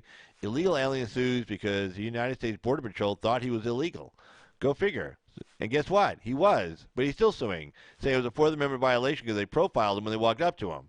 Well, it's not. Anyway, this story goes on. It's by Matt O'Brien, and this is from immigrationreform.com. Excellent. Check out their website. Excellent. I get a lot of good stories and information from these guys. And you can donate to FAIR, which I always forget what the acronym stands for, but it's okay. But anyway, so yeah, and I've donated to them. They're a good organization. So illegal alien sues because the United States Border Patrol thought he was illegal, by Matt O'Brien. Anyway, according to a recent story published by Time, by Time, the American by Time. You must forget there's a magazine. There used to be a magazine called Time that people read. But anyway, according to a recent story published by Time, the American Civil Liberties Union has accused the Border Patrol of engaging in racial profiling, based on suspicion that he was illegally present in the United States. Two Border Patrol agents engaged in a conversation with Matteo Carmelo Bartolo outside a Bangor, Maine Goodwill store. He was, in fact, an illegal alien from Guatemala. But, says the ACLU, Mr. Carmelo Bartolo's flagrant disregard of our immigration laws isn't the problem. No, it's those racist Border Patrol agents who are the real trouble, and the ACLU is suing on this kid's behalf. You see, adult, according to the ACLU, Mr. Carmelo Bartolo and his family were targeted solely because they were speaking Spanish and appeared to be Central American. And says ACLU attorney Emma Bond, the agents admitted to as much in their affidavit filed in support of the arrest. Time magazine further notes that the U.S. Supreme Court bans profiling based solely on race. And Bond said she's never seen such an admission in the in other Border Patrol affidavits in the cases she has reviewed. So this writer goes on to say, sounds like a clear-cut violation of the Fourth Amendment. It's prohibition on unreasonable searches and seizures. Answer, no. That's definitely the impression the ACLU and their journalistic handmaidens at Time magazine were trying to create. Are deliberately obscuring the truth to further their narrative of illegal aliens as victims. Of course, everybody's a victim now, don't you know? To begin with, the Supreme Court has never heard a racial profiling case. That's because the term racial profiling is not a legal term of art and does not define any specific offense under federal law. Nevertheless, the ACLU would have the American public believe that any time law enforcement officers stop anyone who isn't male and Caucasian, there has been a flagrant violation of the Constitution. But that isn't remotely accurate. The Constitution does indeed protect individuals against the discriminatory use of irrelevant individual characteristics as the sole basis for law enforcement action. Let me just look at the chat real quick. Oh, hey, D.A. Archer and Karen. Good seeing you guys in there. Let's see. Punch up real quick.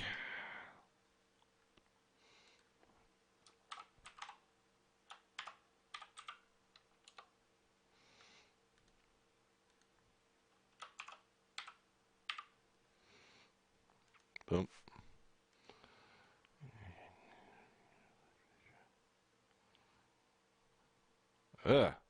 That's, I don't know what you guys are talking. I don't know what you guys are talking about down there, but it sounds gruesome.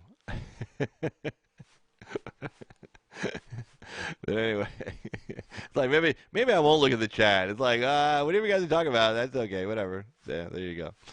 But hey, good to see you, Da. Good seeing you, Karen, as well. Good seeing everybody.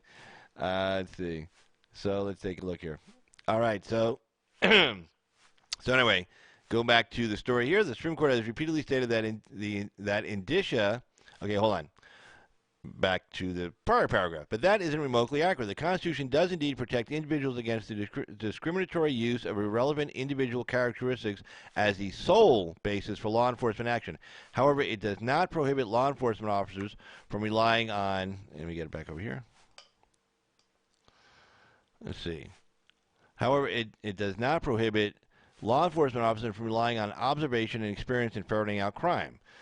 Supreme Court has repeatedly stated that indicia of foreign nationality serve as a legitimate basis for immigration officers to question suspected aliens about the nature of their presence in the United States.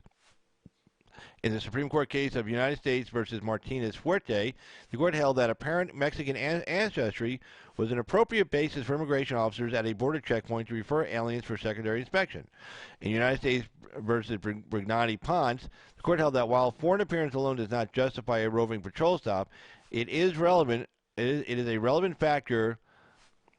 Is a relevant factor in the overall decision-making progress, and in all situations, the officer is entitled to assess the facts in light of his experience in detecting illegal entry and smuggling. Moreover, there is no constitutional prohibition on law enforcement officers engaging in conversation with someone they suspect of violating the law. And that's going here. In other words, like, here's the deal. Cop walks up to you. Hey, can I talk to you? No. Oh, okay. Bye. End of conversation. Hey, can I talk to you? Yeah, what's up? That's it. They're in. Hey, can I come in? Hey, can I talk to you? Oh, yeah, what's up? Hey, you're in your house. The cop says, hey, why don't you come outside? Oh, okay, well, there you go. And then the cop's like, I really don't want to be talking in front of your neighbors. Can we go inside? And you're like, well, yeah, yeah. You look around like shit. Okay, yeah, come on inside. Well, now you let the cop in. Okay? Now, of all those scenarios, the cop says, knocks at your door. And he says, hey, can I talk to you? You say, no. Well, if he doesn't have a search warrant, that's the end of the conversation. I mean, he might sit out there and bitch and moan for a few minutes, but, I don't know, go grab a cigarette. Hey, speaking of which, and like, if he knocks on the door, he'd say, grab a cigarette. Now, this kid could have done the same thing. Well, he's not a kid, he's an adult, obviously. But he could have said, hey, can I talk to you? Like, hola, can I talk to you? Whatever that is in Spanish. I do not know. I'm assuming the kid only spoke Spanish and he was illegal and he just got here. So, can I talk to you? And he says yes. Now, he could have said no, and that would have been the end of the conversation. So then when you talk to him, you find out he actually does admit that he's illegal. Well, there's a PC for an arrest. He just admitted he was illegal.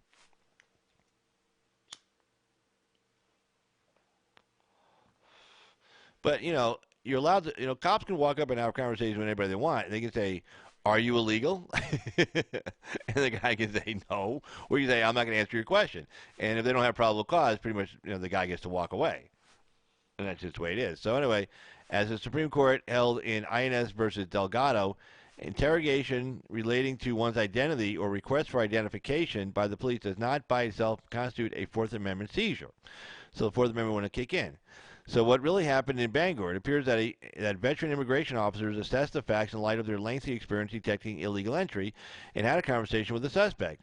And per the account featured in Time, when asked about his identity, Mr. Carmelo Bartolo admitted to agents, quote unquote, that he was in the country illegally. That's called good law enforcement, and we should not let anyone bully our immigration officers into ignoring what their hard-won experience has taught them, especially in order to comply with standards that have everything to do with the extreme ideology of the ACLU and nothing at all to do with the Constitution. Exactly. I agree. So, in fact, there's another story here regarding the ACLU. Let's see this one. Let me make sure I got this big enough here. Yep, good. Okay. The ACLU, vetting foreign nationals is illegal and discriminatory.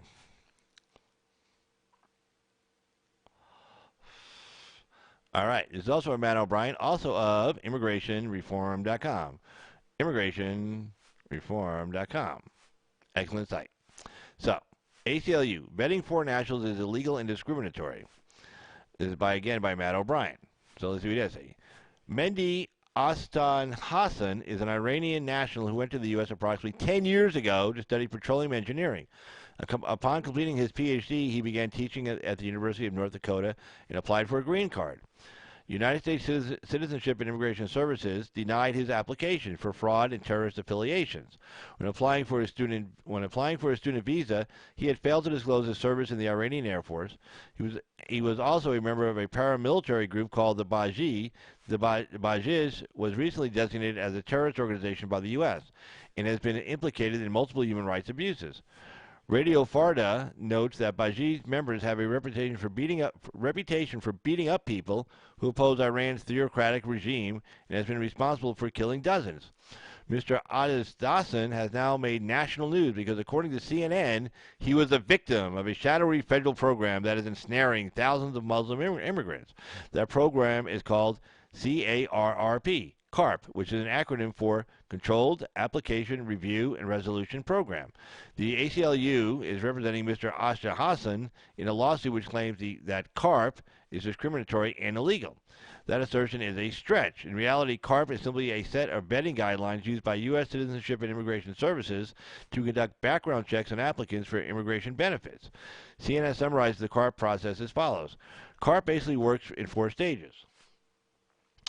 From identifying potential national security risks to judging whether immigrants can stay in the United States. Along the way, USCIS consults with counterterrorism databases and officials inside agencies such as the FBI.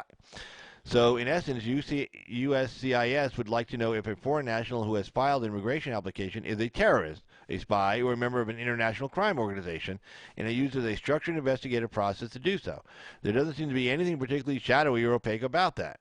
Moreover, the reason USCIS doesn't release specifics about that investigative process is simple. If you want investigative procedures to remain effective, then you don't make them public because the bad guys will read them and figure out how to cover up their illicit dangerous activity. Yeah, that's why federal law imposes penalties for the disclosure of classified information and why FOIA contains investigative and national security exemptions.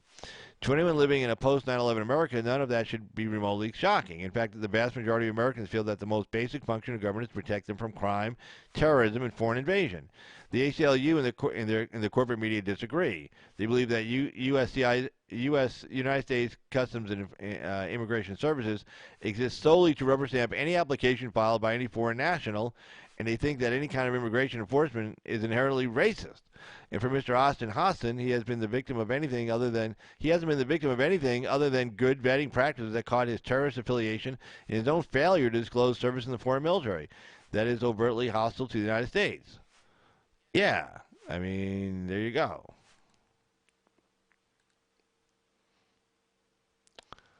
Jump. All right.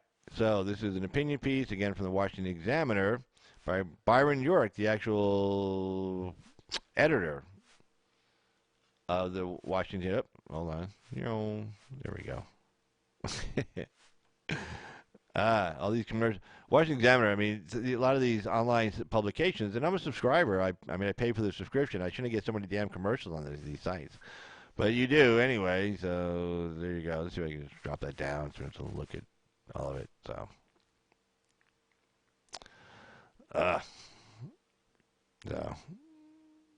there's another commercial I got to get rid of. Okay. So Democrats ratchet up impeachment secrecy. Okay, let me take a look at the chat real quick. Let's see. You should not have constitutional rights. Good.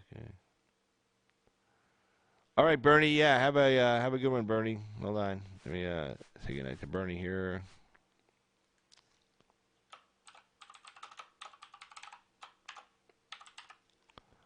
Benny. I'm sorry. I want to keep calling you Bernie for some reason. I don't know why. Anyway, good night, Benny. Have a great one. Thanks for coming by, man. Totally appreciate it. All right, so let's see here. Okay, this is like our last story, actually. So we're going to cover this one here. Unless anybody wants to wait. Hold on. Okay, I like doing this. Hold on. This is my fun. Hold on. I know that's sick, but whatever. Okay. So don't forget, phone lines are open. Call now. Phone lines are open. Call now. If you call when I'm off the air, it's too late. Then you don't get to call now. Phone lines are open. Call now. There you go. All right. Just remind everybody. And, of course, if you want to appear by video call, we had the great Informer and Pro-Life American 45 on the other night. We did a 3-way video call, if you will, and we all 3 of us were up on screen. It was really cool. We got to cover the news in real time, and when I minimize us, we get to read these stories. They can actually see them in real time without any delay as well. So that was kind of nice. It's a little bit different than the phone call. The phone call, if you're looking at your YouTube, you got like a 20-second delay on it.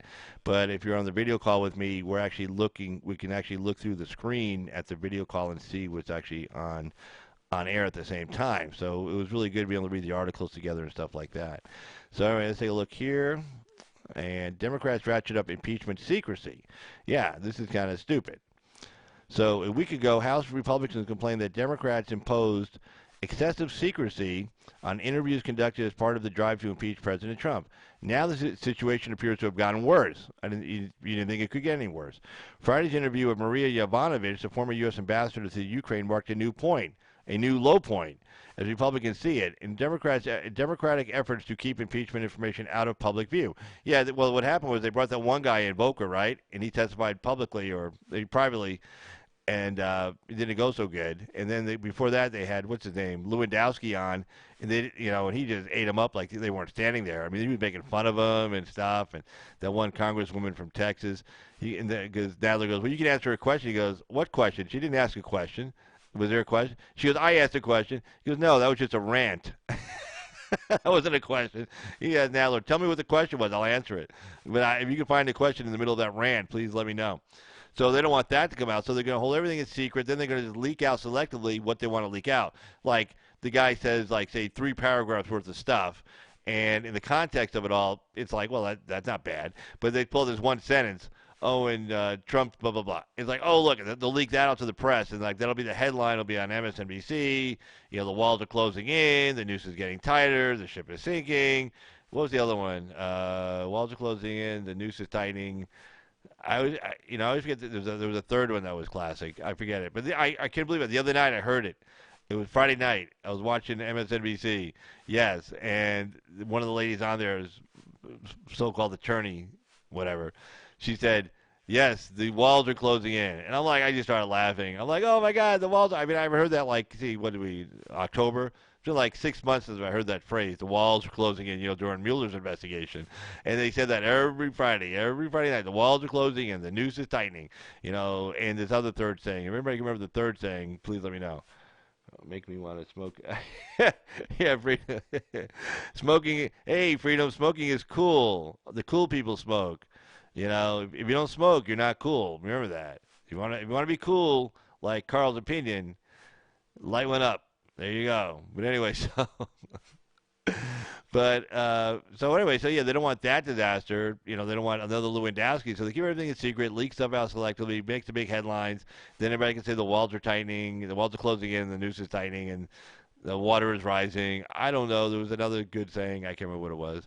But anyway, so in this way, the two previous impeachment interviews with former Special Envoy to Ukraine Kurt Volker and Intelligence Community Inspector General Michael Atkinson were conducted in the format of what is known as a transcribed interview.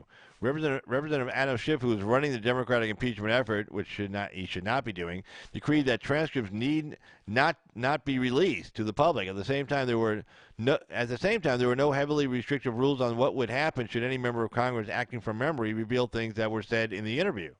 Which is what happened. You had Democrats coming out and said, oh, he said this. And the Republicans said, well, he said this. And then everybody, MSNBC were covering what the Democrats said, and Fox was covering what the Republicans said. Well, instead, just release the damn transcript. Then we know what everybody said. But he doesn't want that to happen. This is not a truth fact-finding enterprise the Democrats are doing, especially Adam Schiff. This is just this whole thing is a PR stunt to try to convince the American public that we need to impeach Donald Trump. That's what the whole thing is. They can vote tomorrow. They can vote to impeach right now. They have enough votes to do it. But they want to get the American public all riled up, and the best way to do that is to have these every day, every week. And so you hear this over and over again. You wake up and somebody says Donald Trump, you say, "Oh, bad person." Why? You don't know why, but because you've been hearing for 6 hours a day, every day, that he's a bad person, and the walls are closing in, the noose is tightening, he's bad, and then you listen to these so-called experts on MSNBC and CNN, and they tell you how he broke the law and all this bullshit, and it is bullshit. Just because somebody's got a law degree, trust me, I have a law degree, and I know other people have law degrees. Just because you have a law degree doesn't make you intelligent. You're intelligent because you're an intelligent person. The law degree doesn't add to that or take away from it. Okay? And in many cases, these people who go on TV and get paid, by the way, get paid on MSNBC to give a quote-unquote opinion that is friendly to MSNBC. They get paid, by the way. They're not so smart. And some of these people, lawyer or not, they're just not. You can just tell they're not smart people. I mean, they're just not. Period. So, anyway, all right. So let's take a look here. Let's see. And the Yovanovitch session was different. Democrats conducted the interview in the format of a deposition, which is different from a transcribed interview. One key difference is that there are serious penalties for lawmakers who reveal the contents of a deposition. Doing so would almost surely subject the offending member to a House ethics investigation. All Republicans remember the price paid by Representative Devin Nunes, who in 2017, as chairman of the Intelligence Committee, faced an ethics investigation based on a complaint from a Democratic allied outside group alleging he leaked classified information. Nunes was later cleared of all the charges, but he had to distance himself from some committee activities as the investigation slowly proceeded. Now some Republican lawmakers express fear of Democratic sicking, I don't know what that word is, sicking an ethics investigation on them if they reveal what took place in the Yovanovitch interview, even though none of what was discussed was classified. Look what happened to Nunes, they say. So Republicans feel tight restrictions on what they can say. What was Yovanovitch asked? What did she answer? Were her answers consistent with what is known about the case? Republicans can't say, fearful that Schiff and Democrats will come after them. Here's the clever part from the Democratic perspective. As the Yovanovitch interview began, her 10-page opening statement quickly leaked. Gee, I wonder who did that. In it, Yovanovitch made her case for all the press to read. Headline after headline appeared, all based on the statement. Post, ousted ambassador tells Congress Trump pressured State Department to remove her. Politico, Maria Yovanovitch says Trump ousted her over unfounded and false claims. Blah, blah, blah. Okay, Democrats and Yovanovitch got their side of the story out without any rebuttal from Republicans. Beyond the leaked written statement, what did she actually say in the deposition? Did Republicans question her about her claims? Did the question reveal any facts not including Yovanovitch's opening statement? Were there any contradictions? None of that was known. Yovanovitch's opening statement merely became the accepted version of the story. Meanwhile, Republicans said nothing. Jesus. Again, this is not an open fact-finding mission. This is just one big, stupid, nasty, try to get the public on our side kind of BS, and that's all it is. And it's a real shame that they're treating our democracy like it's nothing. I mean, they're just pissing all over it. Okay, they're just pissing all over the Constitution. Again, impeachment was one of those things that was supposed to be. It was going to be so clear cut, nobody could disagree with it. Okay, it was like, yeah, this guy's got to go. I mean, there was even more consensus with Bill Clinton, and there he actually committed several crimes. I mean, he got referrals from the independent counsel on like 6 different crimes, felonies he had actually committed. I mean, that was a real deal. Okay, that wasn't like it wasn't just lying about having sex with Monica Lewinsky. No, there was a hell of a lot more than that. So, but even then, he still wasn't convicted. He still wasn't convicted by the Senate, by the Republican majority Senate, if you will. They still wouldn't convict him. So, I mean, it's not just to use like, oh, we don't like the election, oh, impeach him. Oh, he said something bad, oh, impeach him. Oh, he's doing this, oh, impeach him. The Mueller report was supposed to give him everything they wanted. Well, they gave him nothing. Okay?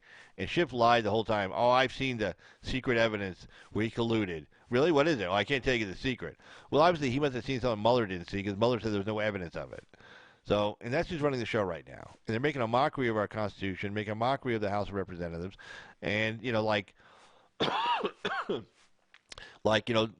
to convince Taiwan, hey, one country, 2 systems, like we're doing in Hong Kong, come join us. And then, of course, they beat up on the people in Hong Kong, and Taiwan's like, hey, screw you.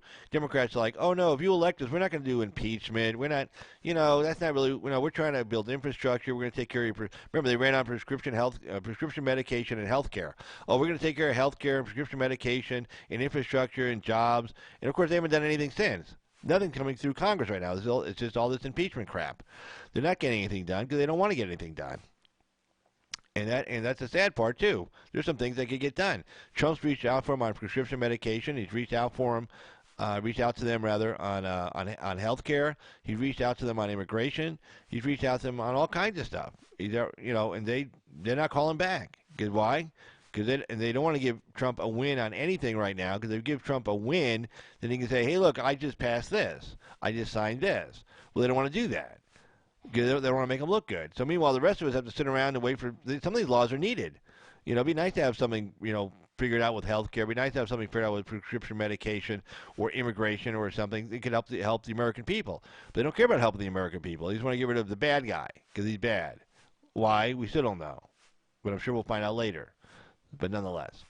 But anyway, so yeah, I've been on for just almost 2 hours here. So what I'm going to end the live stream for tonight. I want to thank everybody who's been in the chat room. I want to thank everybody who's been watching us, and everybody will be watching us later. And I just want to say, remember now, just get out to vote, man, and talk to your friends, do what you can. This is not one we can lose. This is definitely not one we can lose. So if we, excuse me, sorry about that. We lose the White House in 2020, and we lose the Senate, and they keep the House. Oh, my God. I mean, everything they're running for right now, Medicare for all, open borders, providing free health care and welfare. Welfare also, Ocasio-Cortez, well, she's actually got a bill out there, free welfare for illegal aliens. So, I mean, the floodgates, as soon as people down south hear about that, and all those agreements we have with Mexico and Guatemala, they're all gone. Those people are just going to flood right through here like nobody's business. You're talking probably in the first year, not exaggerating, probably 20, 30 million people. That'd be Gallup did a poll. I think it was like 147 million people said that from South America said that if they could just come to the United States without worrying about crossing the border as far as being illegal or getting caught, 147 million people said they'd come across right now. 147 million.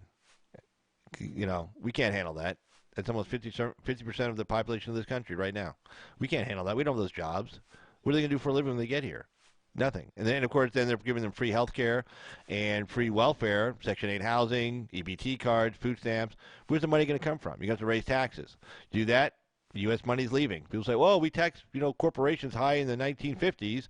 Yeah, you were able to do that because there wasn't any place else for U.S. American businessmen to put their money except back into the United States because no place else was safe or developed. There was no China back in the 50s. There was no Japan back in the 50s. Europe was just still digging itself out of the rubble. If you were an American businessman or a wealthy American, the only safe place to put your money to make money on it was the United States. Yeah, you had to pay 80%, whatever, 70% taxes, but you had no choice. You were stuck here. Kennedy recognized that in 1960 as these companies started coming online. He had to cut taxes because they're like, he knows a lot of rich people, the Kennedys, and they told him, hey, look, we don't have to keep our money here. We're going to take in a split. We ain't paying these high taxes anymore. So he cut taxes. And now it's even easier to move money around. And then you don't have to ever bring it back in either. You can go build houses in Europe or everything else. Europe has a 15% corporate tax rate right now. We have a 21%, and we just got it down to that. Now, it makes us competitive with Europe because they have all those unions, and you get 6 weeks paid vacation and shit. So it's competitive for U.S. money to stay here and for overseas money to come here instead of Europe. But if you raise taxes, which they're being skittish on raising taxes on middle America, which they will have to do, everybody knows that, but they're definitely going to raise taxes on corporations and companies.